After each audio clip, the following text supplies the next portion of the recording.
Hi, Barbara Reagan with Long and Foster Realtors.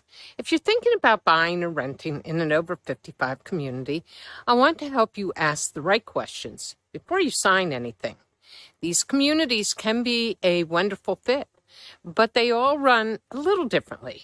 So today, I'm walking you through the key questions to ask on every tour so you can compare apples to apples and avoid surprises down the road. So let's start with the questions people often forget to ask. For instance, can children stay overnight and for how long? Most over 55 communities allow grandkids and other family members to visit, but there's usually a cap, often somewhere between 2 and 4 weeks a year. Ask for that number in writing. Next, are pets allowed?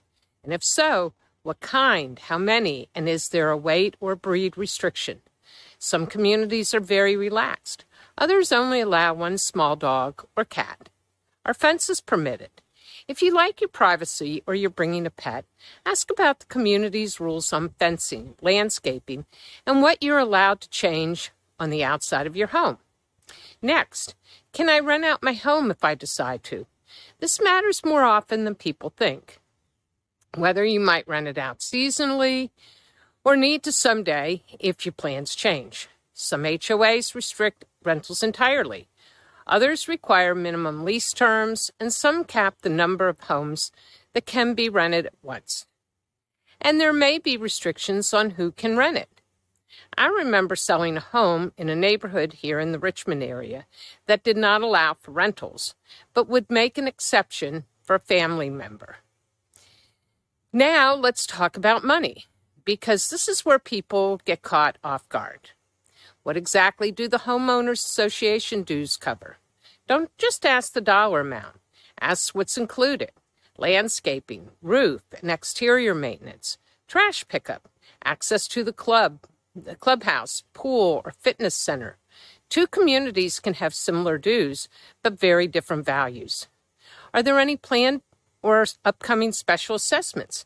This is a big one. Ask directly, has the Homeowners Association approved or is it considering any special assessments in the next 1 to 5 years? Roof replacements, road paving, and clubhouse renovations can mean a large one-time bill on top of your regular dues, or it can mean a hefty increase in your monthly dues. How healthy are the HOA reserves? Ask to see the reserve study if one is available. A community with strong reserves is far less likely to hit residents with a special assessment. Can dues increase? And by how much historically? Ask for the last 3 to 5 years of dues history so you can see the trend for yourself. A few more I'd encourage you to add to the list. What's the age requirement? Does at least one resident need to be 55 plus, or does everyone in the household need to be 55 plus? Are there parking rules for guests or limits on overnight guests who aren't family? What's the process if I want to make updates to my home, like new flooring or a walk-in shower? And how is the HOA board run? Is it resident-led or professionally managed? None of these questions are meant to scare you off. They're meant to help you find a community that truly fits your life, your budget, and your plans for the future. If you like, I've put together a printable checklist with all of these questions so you can bring it with you on your next tour. Just reach out to me at 804-566-0781 and I'll send it right over. Thanks for watching, and here's to finding a place you'll love calling home. This is Barbara Reagan with Long and Foster Realtors. If you found this video helpful, feel free to share it with someone you may think it will help. And don't forget to like and subscribe to keep updated with my weekly tips. Have a great day. Thanks for watching.